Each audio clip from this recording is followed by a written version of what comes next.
ಸರ್ಕಾರದಿಂದ ಸುಗ್ರೀವಾಜ್ಞೆ ಹೊರಡಿಸಬಹುದು ಅಂತ, ಆದರೆ ರಾಜ್ಯಪಾಲರು ಸಹಿ ಹಾಕದೆ ಅದನ್ನು ವಾಪಸ್ ಕಳಿಸಿದ್ದಾರೆ. ಒಂದಷ್ಟು ಸ್ಪಷ್ಟೀಕರಣ ಕೇಳಿದ್ದಾರೆ ರಾಜ್ಯ ಸರ್ಕಾರಕ್ಕೆ. ಸುಗ್ರೀವಾಜ್ಞೆಗೆ ಅಂಕಿತ ಹಾಕುವ ವಿಚಾರಕ್ಕೆ ಸಂಬಂಧಪಟ್ಟಂತೆ ರಾಜ್ಯಪಾಲರು ಸಾಲ ಪಡೆದವರಿಗೆ ರಕ್ಷಣೆ ಇದೆ, ಕೊಟ್ಟವರಿಗೆ ಇಲ್ವಾ ಅನ್ನೋದು ಪ್ರಶ್ನೆ. ಸುಗ್ರೀವಾಜ್ಞೆಗೆ ಕೆಲ ಬದಲಾವಣೆಗೆ ಸ್ವತಃ ರಾಜ್ಯಪಾಲ ಥಾವರ್ ಚಂದ್ ಗೆಹ್ಲೋಟ್ ಕೇಳಿದ್ದಾರೆ ಅನ್ನೋದರ ಡೀಟೇಲ್ ಸಿಗ್ತಾ ಇದೆ. ಒಂದಷ್ಟು ಪ್ರಮುಖ ಅಂಶಗಳ ಬಗ್ಗೆ ಕ್ಲಾರಿಟಿ ಬೇಕು. ಆ ಬಗ್ಗೆ ಸ್ಪಷ್ಟನೆ ರಾಜ್ಯ ಸರ್ಕಾರ ಕೊಡಬೇಕಾಗುತ್ತೆ. ಸ್ಪಷ್ಟನೆ ಸಿಕ್ಕ ಬಳಿಕವೇ ರಾಜ್ಯಪಾಲರು ಆ ಸುಗ್ರೀವಾಜ್ಞೆಗೆ ಅಂಕಿತ ಹಾಕಲಿದ್ದಾರೆ. ಅಲ್ಲಿ ತನಕ ರಾಜ್ಯದಲ್ಲಿ ಮೈಕ್ರೋ ಫೈನಾನ್ಸ್ ಸಿಬ್ಬಂದಿಯ ಆಟಾಟೋಪ ನಿಲ್ಲೋ ಲಕ್ಷಣಗಳಂತೂ ಇಲ್ಲ. ಯಾಕಂದ್ರೆ ಅಂತಿಮವಾಗಿ ರಾಜ್ಯಪಾಲರೇ ಆ ಸುಗ್ರೀವಾಜ್ಞೆಗೆ ಅಂಕಿತ ಹಾಕಬೇಕು. ಬಟ್ ಈಗ ಅವರು ಸಹಿ ಹಾಕದೆ ಅದನ್ನ ವಾಪಸ್ ಕಳಿಸಿದ್ದಾರೆ. ಕಾರಣ ಒಂದಷ್ಟು ಸ್ಪಷ್ಟೀಕರಣ ಕೇಳಿ. ಈಗ ಕಾದ್ ನೋಡಬೇಕು ರಾಜ್ಯ ಸರ್ಕಾರ ಎಷ್ಟು ತ್ವರಿತಗತಿಯಲ್ಲಿ ಅದಕ್ಕೆ ಸ್ಪಷ್ಟೀಕರಣ ಕೊಟ್ಟು ಮತ್ತೆ ರಾಜ್ಯಪಾಲರ ಅಂಗಳಕ್ಕೆ ಆ ಸುಗ್ರೀವಾಜ್ಞೆ ತಲುಪಿಸುತ್ತೆ ಅನ್ನೋದು ಬಹಳ ಕುತೂಹಲ.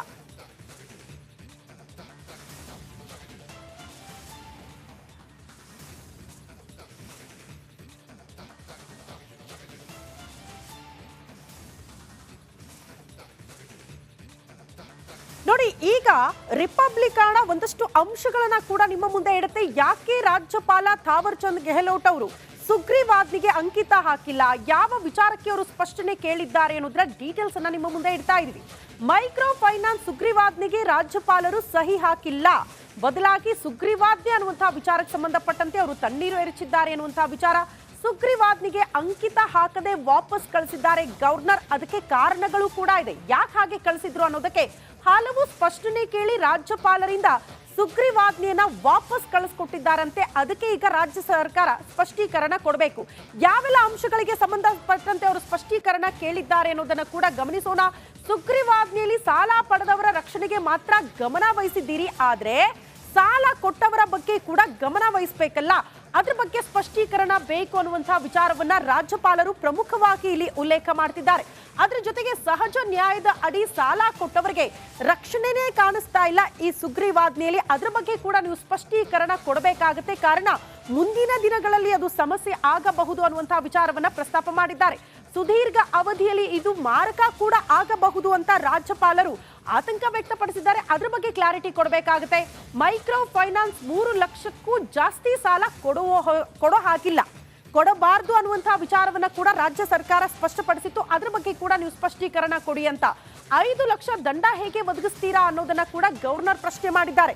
ಯಾವುದೇ ಕಂಪ್ನಿ ಆಗ್ಲಿ 2 ಲಕ್ಷ ಮೀರಿ ಸಾಲ ಕೊಡಬಾರದು ಅಂತ ಆದ್ರೆ 5 ಲಕ್ಷದ ತನಕ ದಂಡ ಹೆಂಗ್ ವಿಧಿಸ್ತೀರಿ ನೀವು, ಇದ್ರ ಬಗ್ಗೆ ಸ್ಪಷ್ಟೀಕರಣ ಕೊಡಿ ಅಂತ.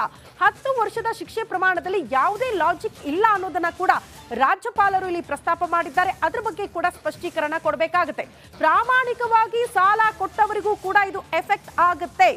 ಯಾರು ಪ್ರಾಮಾಣಿಕವಾಗಿ ಎಲ್ಲ RBI ನಿಯಮಗಳನ್ನ ಅನುಸರಿಸಿ ಸಾಲ ಕೊಟ್ಟಿರ್ತಾರಲ್ಲ ಅಂಥ ಕಂಪನಿಗಳಿಗೂ ಕೂಡ ಎಫೆಕ್ಟ್ ಆಗುತ್ತೆ ಈ ನಿಯಮಗಳು. ಅದ್ರ ಬಗ್ಗೆ ಸ್ಪಷ್ಟೀಕರಣ ಬೇಕು. ಇದರಿಂದ ಸಾಲ ಮರುಪಾವತಿ ಮಾಡೋರ್ಗೂ ಕೂಡ ಸಮಸ್ಯೆ ಆಗಬಹುದು ಮುಂದಿನ ದಿನಗಳಲ್ಲಿ ಅನ್ನುವಂತಹ ವಿಚಾರವನ್ನ ರಾಜ್ಯಪಾಲರು ಇಲ್ಲಿ ಪ್ರಸ್ತಾಪ ಮಾಡಿದ್ದಾರೆ. ಈ ಅಷ್ಟು ಅಂಶಗಳಿಗೆ ಸಂಬಂಧಪಟ್ಟಂತೆ ರಾಜ್ಯ ಸರ್ಕಾರ ಈಗ ಸ್ಪಷ್ಟೀಕರಣ ಕೊಡಬೇಕಾಗುತ್ತೆ. ಅಧಿವೇಶನದಲ್ಲಿ ಸಾಧಕ ಬಾಧಕಗಳನ್ನ ಚರ್ಚೆ ಮಾಡಿ ಇದ್ರ ಬಗ್ಗೆ ಅನ್ನೋದ್ರ ಬಗ್ಗೆ ಕೂಡ ರಾಜ್ಯಪಾಲರು ಸಲಹೆ ಕೊಟ್ಟಿದ್ದಾರೆ. ಅಂದ್ರೆ ಅಧಿವೇಶನದಲ್ಲಿ ಇದರ ಸಾಧಕ ಬಾಧಕಗಳನ್ನ ಕೂಡ ನೀವು ಚರ್ಚೆ ಮಾಡಬೇಕಾಗುತ್ತೆ. ಆ ನಂತರವೇ ನಿರ್ಧಾರ ಕೈಗೊಳ್ಳಿ ಅನ್ನುವಂತಹ ವಿಚಾರವನ್ನ ರಾಜ್ಯಪಾಲರು ಇಲ್ಲಿ ಪ್ರಸ್ತಾಪ ಮಾಡಿ ರಾಜ್ಯ ಸರ್ಕಾರಕ್ಕೆ ಸಲಹೆ ಕೊಟ್ಟಿದ್ದಾರೆ. ಈ ಹಿಂದೆಯೂ ಕೂಡ ಹಲವು ಅಂಶಗಳಿಗೆ ಸಂಬಂಧಪಟ್ಟಂತೆ ಸ್ಪಷ್ಟೀಕರಣ ಕೇಳಿ ರಾಜ್ಯಪಾಲರು ಆ ಸುಗ್ರೀವಾಜ್ಞೆಯನ್ನ ವಾಪಸ್ ಕಳಿಸಿದ್ರು. ಮತ್ತೆ ಸ್ಪಷ್ಟೀಕರಣ ಕೊಟ್ಟು ರಾಜ್ಯ ಸರ್ಕಾರ ವಾಪಸ್ ಕಳಿಸಿದ್ರು. ಮತ್ತೆ ಈಗ ಪ್ರಮುಖ ಅಂಶಗಳಿಗೆ ಸಂಬಂಧಪಟ್ಟಂತೆ ಮುಂದಿನ ದಿನಗಳಲ್ಲಿ ಯಾವ ರೀತಿ ಮಾರಕ ಆಗಬಹುದು ಅನ್ನೋದ್ರ ಬಗ್ಗೆ ಕೂಡ ಕ್ಲಾರಿಟಿ ಕೇಳಿ ವಾಪಸ್ ಕಳಿಸಿದ್ದಾರೆ. ಸೊ ಸದ್ಯಕ್ಕಂತೂ ಸುಗ್ರೀವಾಜ್ಞೆ ಈ ಮೈಕ್ರೋ ಫೈನಾನ್ಸ್ ವಿಚಾರಕ್ಕೆ ಸಂಬಂಧಪಟ್ಟಂತೆ ಹೊರಡಿಸುವ ಸಾಧ್ಯತೆ ತೀರಾ ಕಡಿಮೆ ಅನ್ನೋದು ಗೊತ್ತಾಗ್ತಾ ಇದೆ. ಇನ್ನು ಇದೇ ಮೈಕ್ರೋ ಫೈನಾನ್ಸ್ ವಿಚಾರಕ್ಕೆ ಸಂಬಂಧಪಟ್ಟಂತೆ ದಾವಣಗೆರೆಯಲ್ಲೂ ಕೂಡ ಈ ಸಿಬ್ಬಂದಿಗಳ ನಮಸ್ಕಾರ, ನೀವು ನೋಡ್ತಾ ಇದ್ದೀರಾ ರಿಪಬ್ಲಿಕ್ ಕನ್ನಡ, ನಾನು ಶ್ರುತಿ. ರಾಜ್ಯದಲ್ಲಿ ಮೈಕ್ರೋ ಫೈನಾನ್ಸ್ ಸಿಬ್ಬಂದಿಯ ಆಟಾಟೋಪ ಮಿತಿ ಮೀರಿತ್ತು. ಒಂದು ನಿರೀಕ್ಷೆ ಇತ್ತು, ರಾಜ್ಯ ಸರ್ಕಾರದಿಂದ ಸುಗ್ರೀವಾಜ್ಞೆ ಹೊರಡಿಸಬಹುದು ಅಂತ, ಆದ್ರೆ ರಾಜ್ಯಪಾಲರು ಸಹಿ ಹಾಕದೆ ಅದನ್ನು ವಾಪಸ್ ಕಳಿಸಿದ್ದಾರೆ. ಒಂದಷ್ಟು ಸ್ಪಷ್ಟೀಕರಣ ಕೇಳಿದ್ದಾರೆ ರಾಜ್ಯ ಸರ್ಕಾರಕ್ಕೆ. ಸುಗ್ರೀವಾಜ್ಞೆಗೆ ಅಂಕಿತ ಹಾಕುವ ವಿಚಾರಕ್ಕೆ ಸಂಬಂಧಪಟ್ಟಂತೆ ರಾಜ್ಯಪಾಲರು ಸಾಲ ಪಡೆದವರಿಗೆ ರಕ್ಷಣೆ ಇದೆ, ಕೊಟ್ಟವರಿಗೆ ಇಲ್ವಾ ಅನ್ನೋದು ಪ್ರಶ್ನೆ. ಸುಗ್ರೀವಾಜ್ಞೆಗೆ ಕೆಲ ಬದಲಾವಣೆಗೆ ಸ್ವತಃ ರಾಜ್ಯಪಾಲ ಥಾವರ್ ಚಂದ್ ಗೆಹ್ಲೋಟ್ ಕೇಳಿದ್ದಾರೆ ಅನ್ನೋದರ ಡೀಟೇಲ್ ಸಿಗ್ತಾ ಇದೆ. ಒಂದಷ್ಟು ಪ್ರಮುಖ ಅಂಶಗಳ ಬಗ್ಗೆ ಕ್ಲಾರಿಟಿ ಬೇಕು. ಆ ಬಗ್ಗೆ ಸ್ಪಷ್ಟನೆ ರಾಜ್ಯ ಸರ್ಕಾರ ಕೊಡಬೇಕಾಗುತ್ತೆ. ಸ್ಪಷ್ಟನೆ ಸಿಕ್ಕ ಬಳಿಕವೇ ರಾಜ್ಯಪಾಲರು ಆ ಸುಗ್ರೀವಾಜ್ಞೆಗೆ ಅಂಕಿತ ಹಾಕಲಿದ್ದಾರೆ. ಅಲ್ಲಿ ತನಕ ರಾಜ್ಯದಲ್ಲಿ ಮೈಕ್ರೋ ಫೈನಾನ್ಸ್ ಸಿಬ್ಬಂದಿಯ ಆಟಾಟೋಪ ನಿಲ್ಲೋ ಲಕ್ಷಣಗಳಂತೂ ಇಲ್ಲ. ಯಾಕಂದ್ರೆ ಅಂತಿಮವಾಗಿ ರಾಜ್ಯಪಾಲರೇ ಆ ಸುಗ್ರೀವಾಜ್ಞೆಗೆ ಅಂಕಿತ ಹಾಕಬೇಕು. ಬಟ್ ಈಗ ಅವರು ಸಹಿ ಹಾಕದೆ ಅದನ್ನ ವಾಪಸ್ ಕಳಿಸಿದ್ದಾರೆ. ಕಾರಣ ಒಂದಷ್ಟು ಸ್ಪಷ್ಟೀಕರಣ ಕೇಳಿ. ಈಗ ಕಾದ್ ನೋಡಬೇಕು ರಾಜ್ಯ ಸರ್ಕಾರ ಎಷ್ಟು ತ್ವರಿತಗತಿಯಲ್ಲಿ ಅದಕ್ಕೆ ಸ್ಪಷ್ಟೀಕರಣ ಕೊಟ್ಟು ಮತ್ತೆ ರಾಜ್ಯಪಾಲರ ಅಂಗಳಕ್ಕೆ ಆ ಸುಗ್ರೀವಾಜ್ಞೆ ತಲುಪಿಸುತ್ತೆ ಅನ್ನೋದು ಬಹಳ ಕುತೂಹಲ.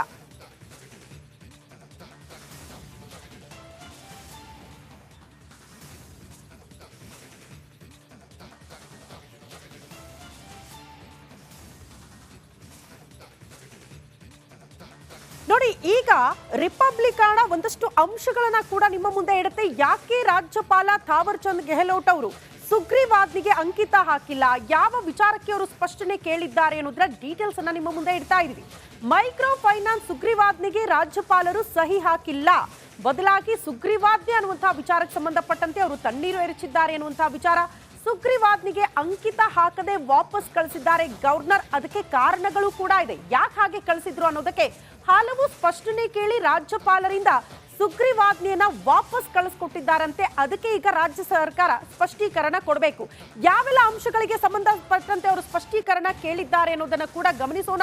ಸುಗ್ರೀವಾಜ್ಞೆಯಲ್ಲಿ ಸಾಲ ಪಡೆದವರ ರಕ್ಷಣೆಗೆ ಮಾತ್ರ ಗಮನ ವಹಿಸಿದ್ದೀರಿ, ಆದ್ರೆ ಸಾಲ ಕೊಟ್ಟವರ ಬಗ್ಗೆ ಕೂಡ ಗಮನ ವಹಿಸಬೇಕಲ್ಲ, ಅದ್ರ ಬಗ್ಗೆ ಸ್ಪಷ್ಟೀಕರಣ ಬೇಕು ಅನ್ನುವಂತಹ ವಿಚಾರವನ್ನ ರಾಜ್ಯಪಾಲರು ಪ್ರಮುಖವಾಗಿ ಇಲ್ಲಿ ಉಲ್ಲೇಖ ಮಾಡ್ತಿದ್ದಾರೆ. ಅದ್ರ ಜೊತೆಗೆ ಸಹಜ ನ್ಯಾಯದ ಅಡಿ ಸಾಲ ಕೊಟ್ಟವರಿಗೆ ರಕ್ಷಣೆನೇ ಕಾಣಿಸ್ತಾ ಇಲ್ಲ ಈ ಸುಗ್ರೀವಾಜ್ಞೆಯಲ್ಲಿ. ಅದ್ರ ಬಗ್ಗೆ ಕೂಡ ನೀವು ಸ್ಪಷ್ಟೀಕರಣ ಕೊಡಬೇಕಾಗುತ್ತೆ. ಕಾರಣ ಮುಂದಿನ ದಿನಗಳಲ್ಲಿ ಅದು ಸಮಸ್ಯೆ ಆಗಬಹುದು ಅನ್ನುವಂತಹ ವಿಚಾರವನ್ನ ಪ್ರಸ್ತಾಪ ಮಾಡಿದ್ದಾರೆ. ಸುದೀರ್ಘ ಅವಧಿಯಲ್ಲಿ ಇದು ಮಾರಕ ಕೂಡ ಆಗಬಹುದು ಅಂತ ರಾಜ್ಯಪಾಲರು ಆತಂಕ ವ್ಯಕ್ತಪಡಿಸಿದ್ದಾರೆ. ಅದ್ರ ಬಗ್ಗೆ ಕ್ಲಾರಿಟಿ ಕೊಡಬೇಕಾಗುತ್ತೆ. ಮೈಕ್ರೋ ಫೈನಾನ್ಸ್ 3 ಲಕ್ಷಕ್ಕೂ ಜಾಸ್ತಿ ಸಾಲ ಕೊಡೋ ಹಾಗಿಲ್ಲ, ಕೊಡಬಾರ್ದು ಅನ್ನುವಂತಹ ವಿಚಾರವನ್ನ ಕೂಡ ರಾಜ್ಯ ಸರ್ಕಾರ ಸ್ಪಷ್ಟಪಡಿಸಿತ್ತು. ಅದ್ರ ಬಗ್ಗೆ ಕೂಡ ನೀವು ಸ್ಪಷ್ಟೀಕರಣ ಕೊಡಿ ಅಂತ. 5 ಲಕ್ಷ ದಂಡ ಹೇಗೆ ಒದಗಿಸ್ತೀರಾ ಅನ್ನೋದನ್ನ ಕೂಡ ಗವರ್ನರ್ ಪ್ರಶ್ನೆ ಮಾಡಿದ್ದಾರೆ. ಯಾವುದೇ ಕಂಪ್ನಿ ಆಗ್ಲಿ 2 ಲಕ್ಷ ಮೀರಿ ಸಾಲ ಕೊಡಬಾರ್ದು ಅಂತ ಆದ್ರೆ 5 ಲಕ್ಷದ ತನಕ ದಂಡ ಹೆಂಗ್ ವಿಧಿಸ್ತೀರಿ ನೀವು, ಇದ್ರ ಬಗ್ಗೆ ಸ್ಪಷ್ಟೀಕರಣ ಕೊಡಿ ಅಂತ. 10 ವರ್ಷದ ಶಿಕ್ಷೆ ಪ್ರಮಾಣದಲ್ಲಿ ಯಾವುದೇ ಲಾಜಿಕ್ ಇಲ್ಲ ಅನ್ನೋದನ್ನ ಕೂಡ ರಾಜ್ಯಪಾಲರು ಇಲ್ಲಿ ಪ್ರಸ್ತಾಪ ಮಾಡಿದ್ದಾರೆ. ಅದ್ರ ಬಗ್ಗೆ ಕೂಡ ಸ್ಪಷ್ಟೀಕರಣ ಕೊಡಬೇಕಾಗುತ್ತೆ. ಪ್ರಾಮಾಣಿಕವಾಗಿ ಸಾಲ ಕೊಟ್ಟವರಿಗೂ ಕೂಡ ಇದು ಎಫೆಕ್ಟ್ ಆಗುತ್ತೆ. ಯಾರು ಪ್ರಾಮಾಣಿಕವಾಗಿ ಎಲ್ಲ RBI ನಿಯಮಗಳನ್ನ ಅನುಸರಿಸಿ ಸಾಲ ಕೊಟ್ಟಿರ್ತಾರಲ್ಲ ಅಂಥ ಕಂಪನಿಗಳಿಗೂ ಕೂಡ ಎಫೆಕ್ಟ್ ಆಗುತ್ತೆ ಈ ನಿಯಮಗಳು. ಅದ್ರ ಬಗ್ಗೆ ಸ್ಪಷ್ಟೀಕರಣ ಬೇಕು. ಇದರಿಂದ ಸಾಲ ಮರುಪಾವತಿ ಮಾಡೋರ್ಗೂ ಕೂಡ ಸಮಸ್ಯೆ ಆಗಬಹುದು ಮುಂದಿನ ದಿನಗಳಲ್ಲಿ ಅನ್ನುವಂತಹ ವಿಚಾರವನ್ನ ರಾಜ್ಯಪಾಲರು ಇಲ್ಲಿ ಪ್ರಸ್ತಾಪ ಮಾಡಿದ್ದಾರೆ. ಈ ಅಷ್ಟು ಅಂಶಗಳಿಗೆ ಸಂಬಂಧಪಟ್ಟಂತೆ ರಾಜ್ಯ ಸರ್ಕಾರ ಈಗ ಸ್ಪಷ್ಟೀಕರಣ ಕೊಡಬೇಕಾಗುತ್ತೆ. ಅಧಿವೇಶನದಲ್ಲಿ ಸಾಧಕ ಬಾಧಕಗಳನ್ನ ಚರ್ಚೆ ಮಾಡಿ ಇದ್ರ ಬಗ್ಗೆ ಅನ್ನೋದ್ರ ಬಗ್ಗೆ ಕೂಡ ರಾಜ್ಯಪಾಲರು ಸಲಹೆ ಕೊಟ್ಟಿದ್ದಾರೆ. ಅಂದ್ರೆ ಅಧಿವೇಶನದಲ್ಲಿ ಇದರ ಸಾಧಕ ಬಾಧಕಗಳನ್ನ ಕೂಡ ನೀವು ಚರ್ಚೆ ಮಾಡಬೇಕಾಗುತ್ತೆ. ಆ ನಂತರವೇ ನಿರ್ಧಾರ ಕೈಗೊಳ್ಳಿ ಅನ್ನುವಂತಹ ವಿಚಾರವನ್ನ ರಾಜ್ಯಪಾಲರು ಇಲ್ಲಿ ಪ್ರಸ್ತಾಪ ಮಾಡಿ ರಾಜ್ಯ ಸರ್ಕಾರಕ್ಕೆ ಸಲಹೆ ಕೊಟ್ಟಿದ್ದಾರೆ. ಈ ಹಿಂದೆಯೂ ಕೂಡ ಹಲವು ಅಂಶಗಳಿಗೆ ಸಂಬಂಧಪಟ್ಟಂತೆ ಸ್ಪಷ್ಟೀಕರಣ ಕೇಳಿ ರಾಜ್ಯಪಾಲರು ಆ ಸುಗ್ರೀವಾಜ್ಞೆಯನ್ನ ವಾಪಸ್ ಕಳಿಸಿದ್ರು. ಮತ್ತೆ ಸ್ಪಷ್ಟೀಕರಣ ಕೊಟ್ಟು ರಾಜ್ಯ ಸರ್ಕಾರ ವಾಪಸ್ ಕಳಿಸಿದ್ರು. ಮತ್ತೆ ಈಗ ಪ್ರಮುಖ ಅಂಶಗಳಿಗೆ ಸಂಬಂಧಪಟ್ಟಂತೆ ಮುಂದಿನ ದಿನಗಳಲ್ಲಿ ಯಾವ ರೀತಿ ಮಾರಕ ಆಗಬಹುದು ಅನ್ನೋದ್ರ ಬಗ್ಗೆ ಕೂಡ ಕ್ಲಾರಿಟಿ ಕೇಳಿ ವಾಪಸ್ ಕಳಿಸಿದ್ದಾರೆ. ಸೊ ಸದ್ಯಕ್ಕಂತೂ ಸುಗ್ರೀವಾಜ್ಞೆ ಈ ಮೈಕ್ರೋ ಫೈನಾನ್ಸ್ ವಿಚಾರಕ್ಕೆ ಸಂಬಂಧಪಟ್ಟಂತೆ ಹೊರಡಿಸುವ ಸಾಧ್ಯತೆ ತೀರಾ ಕಡಿಮೆ ಅನ್ನೋದು ಗೊತ್ತಾಗ್ತಾ ಇದೆ. ಇನ್ನು ಇದೇ ಮೈಕ್ರೋ ಫೈನಾನ್ಸ್ ವಿಚಾರಕ್ಕೆ ಸಂಬಂಧಪಟ್ಟಂತೆ ದಾವಣಗೆರೆಯಲ್ಲೂ ಕೂಡ ಈ ಸಿಬ್ಬಂದಿಗಳ ಆಟ